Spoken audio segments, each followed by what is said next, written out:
성경 마태복음 3장 같이 공부하시겠습니다. 예, 세례 요한이 이제 나타나게 되는 장면이잖아요. 마태복음 3장이. 네. 세례 요한이 광야에서 회개를 선포하면서 처음 나타나게 되죠. 그래서 세례 요한에게 나오는 자들은 자신의 죄를 자복하고 나오죠. 그래서 자신의 죄를 자복하고 세례 요한에게 나온다는 것은 그들이 어떤 일종의 회개를 했다라는 생각을 할 수가 있는 거죠. 그래서 세례 요한은 주님이 오시기 이전에 회개하라고 선포하는 사람이라는 것을 우리가 좀 분명히 볼 수가 있어요. 이 세례 요한은 회개를 선포하는 사람이고, 그 약속된 주님이 오시기 전에 우리가 회개해야 된다, 이것을 이야기하는 사람인 거죠. 그리고 이제 여기서 세례 요한이 제가 쓰진 않았는데 회개하라, 천국이 가까웠느니라, 이렇게 말씀을 하잖아요. 그래서 이 천국이라는 단어가 마태복음에 여기서 처음 나오죠. 천국. 뒤에 써놨던 것 같은데, 이 천국이라는 용어는 우리가 알고 있는 어떤 일반적인 용어가 아니에요. 뭐 그냥 현대 어떤 기독교 세계에서 그냥 예수 믿으면 천국을 가고 예수를 믿지 않으면 지옥에 간다, 뭐 그건 이제 보편적으로 맞는 이야기인데, 그러니까 여기서 쓰이는 천국은 그냥 보편적으로 쓰는, 그냥 일반인들이 쓰는 그런 거죠. 그런데 이 유태인들에게 이 천국이라는 용어는 그런 뜻이 아니었다는 거예요. 제가 마태복음을 이야기를 했었죠, 계속해서. 마태복음은 유대인들에게 주어진 성경이었어요. 마태복음은 유대인들에게 주어진 성경이었고, 그래서 이 마태복음을 읽어야 되는 그 핵심적인 독자들은 유대인들인데, 유대인들에게 천국이라는 단어는 현대 기독교인들이 쓰고 있는 그런 천국이라는 뜻이 아니었다는 거예요. 이 천국이라는 단어는 다니엘서에 예언되어 있는 그 단어거든요.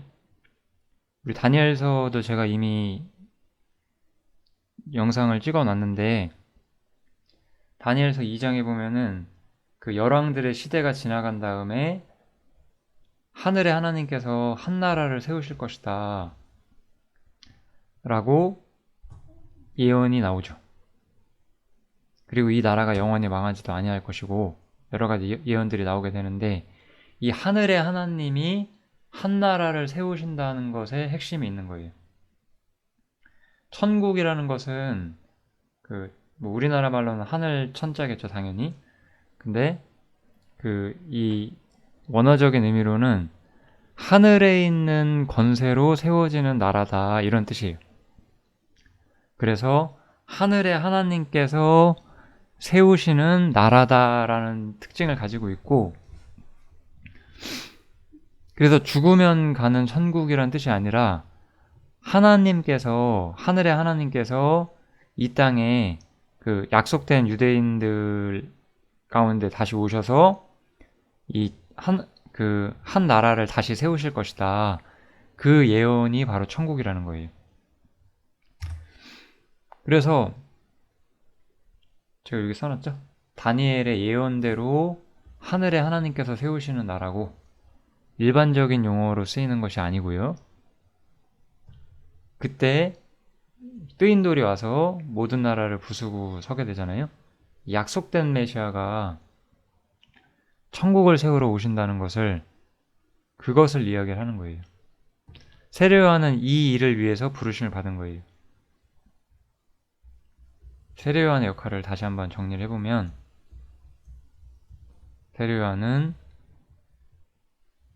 회개와 이 천국을 선언을 하는 거죠. 천국 그리고 회개, 이 두 가지 메시지를 가지고 세례 요한이 오게 됐어요. 이 천국이란 용어가 마태복음에 여러 번 등장하게 되는데 좀 잘 연결을 해두면 상당히 마태복음 이해하는데 도움이 되니까 좀 잘 기억을 해두시기 바랍니다. 또한 마태복음의 중요한 특징 중에 하나가 메시아 예언이 성취되는 거잖아요. 그래서 이 세례 요한이 등장하는 것도 메시아 예언이 성취되는 거였어요. 이 이사야에 예언된 말씀을 마태가 인용을 하죠. 저는 선지자 이사야로 말씀하신 자라 일렀을 때 광야에 외치는 자의 소리가 있어 가로되 너희는 주의 길을 예비하라 그의 첩경을 평탄케 하라 하였느니라. 그래서 메시아가 오기 전에 미리 길을 여는 사람이었어요. 그래서 이 길을 메시아가 오기 전에 메시아는 이제 왕이잖아요, 유대인의. 그래서 그 왕이 오시기 전에 그 왕의 백성이 되기 합당하도록 회개, 그 다음에 이 나라가 올 것을 미리 이야기를 한 거죠. 그래서 세례 요한의 사역과 등장 역시 성경에 예언되어 있는 것이었다. 더욱더 어떤 유대인들의 성경 이해도에 어떤 확신을 주는 말씀들이 이어지고 있는 거죠. 그런데 이제 이 세례 요한이 세례를 줄 때 바리새인과 사두개인들이 이제 세례 요한에게 오거든요. 근데 세례 요한은 바리새인과 사두개인을 즉각적으로 거절해요. 이렇게 좀 강한 어투를 쓰면서 거절을 하죠. 독사의 자식들아 누가 너희를 가르쳐 임박한 진노를 피하라 하더냐 이런 용어를 쓰면서 바리새인과 사두개인들을 독사의 자식들이라고 했고 그들을 하나님을 믿는 올바른 신앙인이라고 인정하지 않았어요. 사실 지금도 그렇죠. 수많은 기독교의 탈을 쓴 사역자들이 있거든요. 근데 다 사실 독사의 새끼들이죠. 예. 이거는 정말로 맞는 얘기이기 때문에 우리 시대도 여전히 그렇다는 거를 좀 생각하면 좋을 것 같아요. 어쨌든 여기서는 이 기존의 유대인들이 수백 년간 세워왔던 사실 유대교는 이스라엘이 망한 이후부터 이것도 어쩌면 다니엘 이후로부터 좀 형성되기 시작을 했죠. 이 다니엘 이후로 형성된 유대교가 어떤 이렇게 모양을 가지고 자신들의 어떤 특권을 누리고 있었는데 그래서 유대교를 어느 정도 믿고 그렇게 살아오던 사람들이 있었는데 세례 요한은 이 유대교를 인정하지 않았죠. 그래서 세례 요한은 광야에서 일을 하는 거예요. 세례 요한은 광야가 그 사람이 일하는 무대였어요. 그래서 자신의 죄를 자복하는 사람들은 이건 이제 좀 요한복음 같은 데 보면 좀 이런 어떤 대결점들이 많이 보이는데 여기에 사람이 껴있어서 사람은 선택을 해야 돼요. 내가 유대교 편에 설 것인지 아니면 유대교를 나와서 광야에 있는 세례 요한에게 갈 것인지 이걸 선택을 해야 되거든요.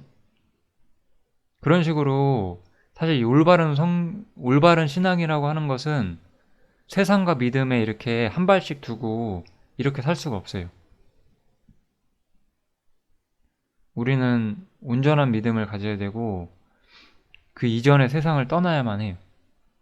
그래서 여기서 이제 자복하고 나오는 사람들은 사실 유대교랑 관계를 끊은 거죠. 유대교랑 관계를 끊고 올바른 진리를 가지고 온 세례 요한을 따른 거죠.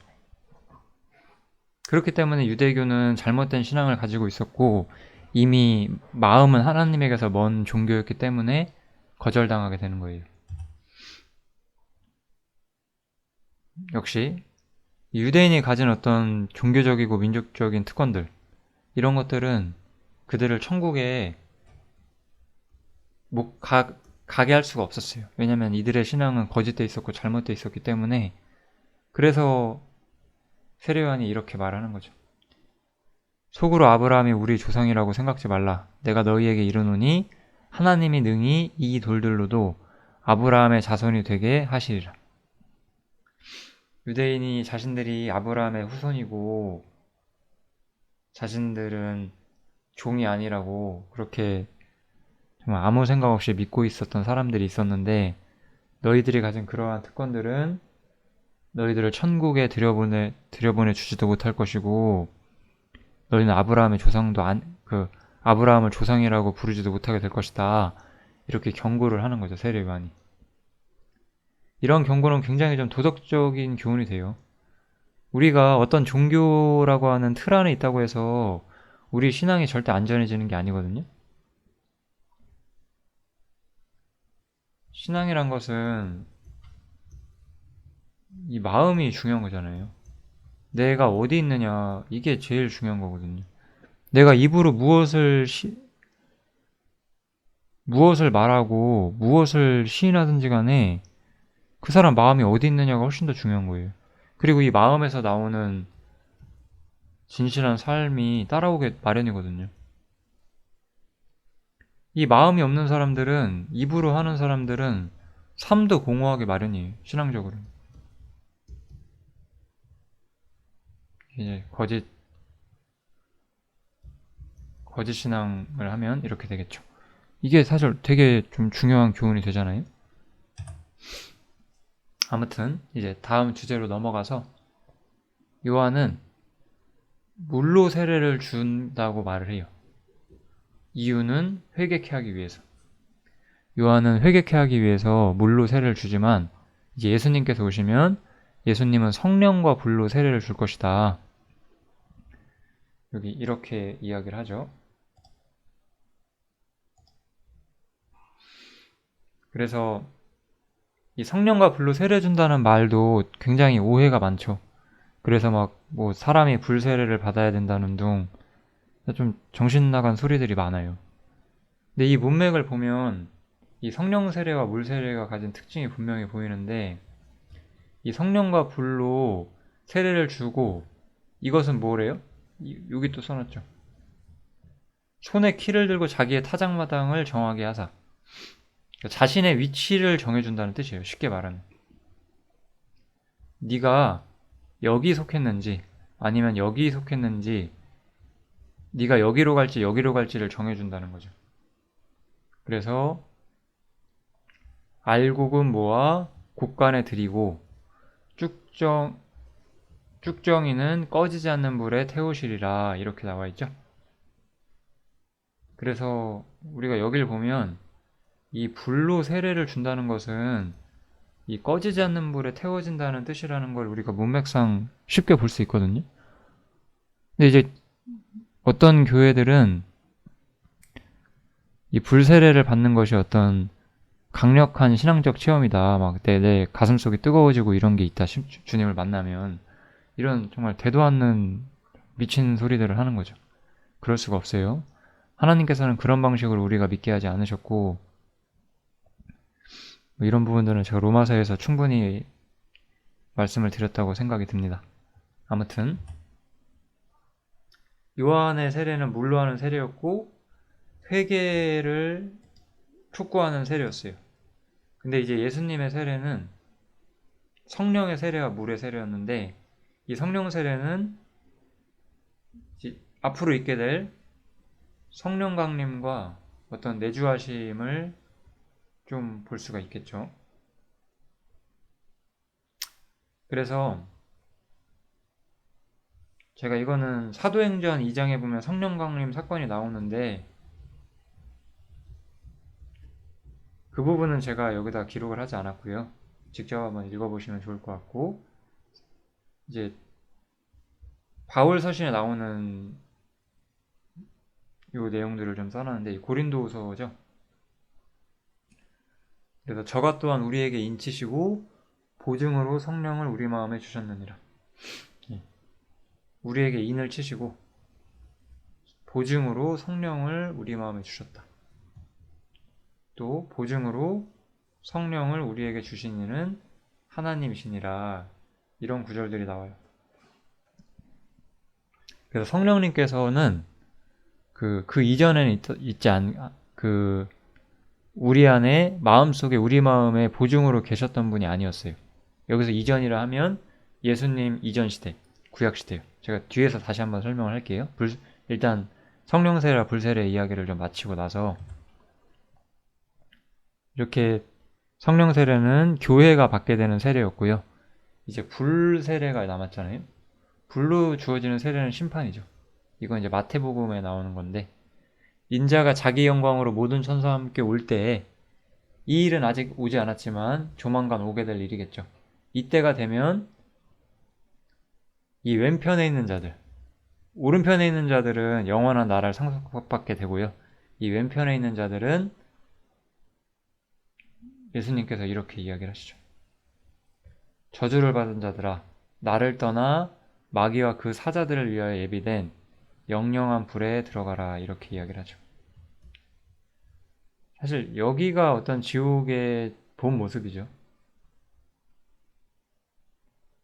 원래 사람을 집어넣기 위해서 있었던 것이 아니라 이 마귀가 하나님께 반역을 해서 그 영원한 심판을 받게 되고 이 마귀가 이 영영한 불에 들어가야 되는데 이 마귀를 섬긴 자들, 예수님을 섬기지 않고 예수님을 섬기지 않는 것은 전부 다 마귀를 섬기는 거예요.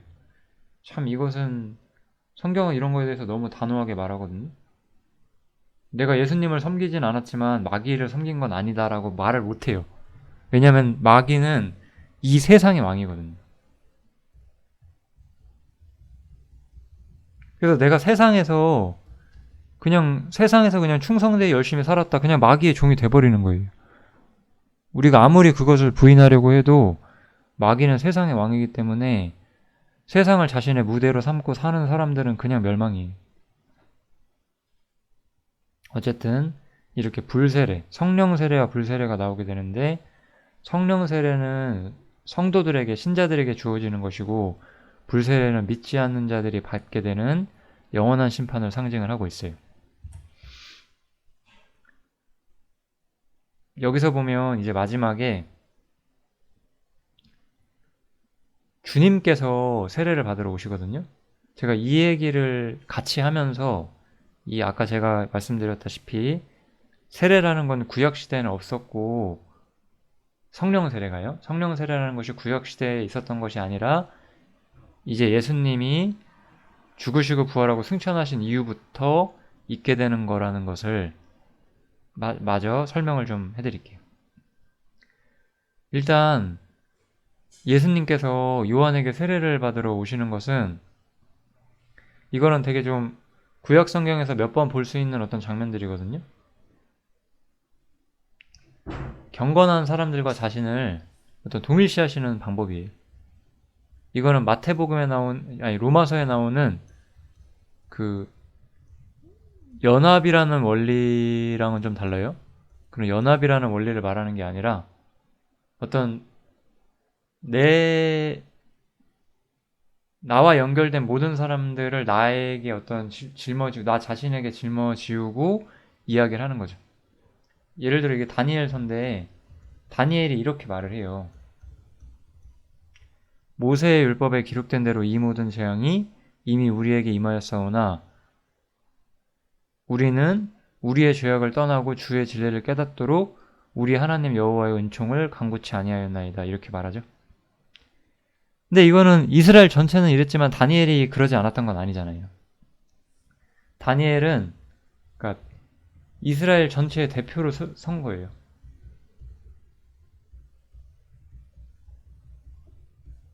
신앙이란 것은 항상 이런 대표성의 원리를 가지고 이루어지게 되거든요. 우리가 사실 주님을 믿으면 영원한 복을 받는 것은 주님이 우리의 대표가 되시기 때문인데 그런 원리로 예수님께서는 요한에게 세례받으러 나오는 이 경건한 사람들 그리고 그 전 세계 전국에 퍼져 있는 모든 경건한 사람들이 전부 세례요한에게 다 올 수는 없었을 거잖아요. 세례요한의 사역지는 한정돼 있었기 때문에 그런 모든 사람들을 대표해서 세례를 받으러 오신다는 거죠. 이렇게 그래서 예수님께서 요한에게 세례를 받으시는 거고, 이거 되게 난제 중 하나죠. 왜 예수님께서 죄도 없으시고 그러신 분인데 왜 세례를 받을까? 이게 좀 되게 어려울 수가 있는데, 이런 원리 때문에 받으신다는 거 좀 알아주시면 좋을 것 같고요. 또 성령님께서 예수님께 임하게 돼요. 예수께서 세례를 받으시고 곧 물에서 올라오실 때 하늘이 열리고 하나님의 성령이 비둘기같이 내려 자기 위에 임하심을 보시더니, 성령님이 임하게 돼요. 제가 지금보다 훨씬 많이 모르던 시절에, 거듭나고 얼마 되지 않았을 때 저는 이런 부분들이 되게 어려웠었다고 생각을 했었어요. 그런데 성경을 계속해서 살피고 주님을 따라오는 삶을 살면서 많은 것들을 배우게 되었고, 제가 좀 정리를 해드리자면, 우리 아까 다니엘에 나왔으니까 다니엘을 예로 들어볼게요. 다니엘은 분명 온전한 성도였어요. 근데 다니엘은 성령을 받진 않았어요. 이 사람이 성령을 받지 않았다고 해서 이 사람이 성도가 아니라는 것이 아니라, 우리가 교회에서 신앙을 배울 때 믿는 사람들은 성령을 받는다 이렇게 일반적으로 배우게 되고, 마치 그것이 구약시대에도 모든 사람이 그랬다라는 걸 착각을 하게 돼요. 근데 그것이 아니라 이 성령을 받는 일은 신약 때부터 일어나는 새로운 역사라는 거예요. 제가 여기 밑에 써놨죠? 거듭난 사람이라고 해서 성령을 모두 소유하고 있는 것이 아니에요. 구약시대 때는 이런 것이 없었어요. 그런데 신약시대에는 이 새로운 역사가 시작되면서 성령을 받는 일이 일어나게 돼요. 우리 예수님께서 죽으시고 부활하신 다음에 요한복음에 보면 성령을 받으라 이런 말씀 하시거든요. 그러면은 그 예수님의 11명의 제자들이, 당시에 유다가 없었으니까 11명의 제자들이 그 전까지는 구원받지 않았다가 그때 성령을 받고 구원받은 것이냐? 그게 아닌 거예요. 이미 그들은 다니엘이나 세례요한처럼 이미 믿는 사람들이었어요. 근데 예수님께서는 이제 새로운 질서를 가지고 오시게 되는데, 그 새로운 질서는 성령을 통해서 하나님과 교통하는 시대가 시작된다는 거거든요. 그 시대가 없었어요. 우리가 이걸 뭘 또 보면 알 수 있냐면 바로 이 구절에서 볼 수 있어요. 심지어 예수님조차, 당연히 예수님은 죄조차 없으시고 성도보다 우월하시고 뛰어나신 분이시기 때문에 당연히 성령님이 그 안에 계시는 분이시잖아요. 그럼에도 불구하고 예수님이 성령을 우리처럼 받으시게 돼요. 왜냐하면 우리가 이렇게 받게 되고, 우리는 예수님이 승천하신 이후에 성령님을 통해서 하나님과 예수님과 교통하는 시대를 사는 그런 어떤 새로운 질서의 시대에 살 사람들이기 때문에 예수님이 먼저 대표로 이 일을 시작하시는 거죠. 그래서 성령이 어느 시대에나 있었던 것이 아니라 구약 성도들에게는 없었어요. 그런데 이제 우리들은 성령을 소유한 사람이고, 이것은 구약 성도보다 우리가 훨씬 더 많은 것들을 볼 수 있고 누릴 수 있는 자리에 들어왔다는 것을 상징해요.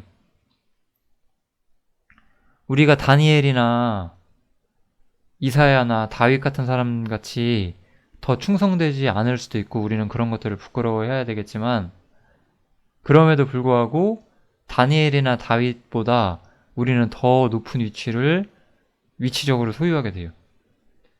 이 사람들은 이제 하나님의 어떤 신하들이 될 사람들이에요. 사실 그 나중에 천국에 오게 되면 하나님의 신하가 될 사람들. 근데 우리 교회는 나중에 어떻게 불리냐? 우리는 하나님의 권속이라고 불리죠. 권속은 가족이잖아요. 우리나라 예를 들어 뭐 조선시대 같은데 뭐 영의정, 좌의정, 우의정 뭐 이런 신하들이 있었잖아요. 뭐 판서인가요? 판사? 뭐 그런 아무튼 높은 사람들이 많았을 텐데, 근데 왕족은 그들과는 좀 다른 입장에서 굉장히 높은 사람들이잖아요. 뭐 왕의 형제인 대군, 뭐 그런 용어들 있잖아요. 뭐 이런 것들이죠.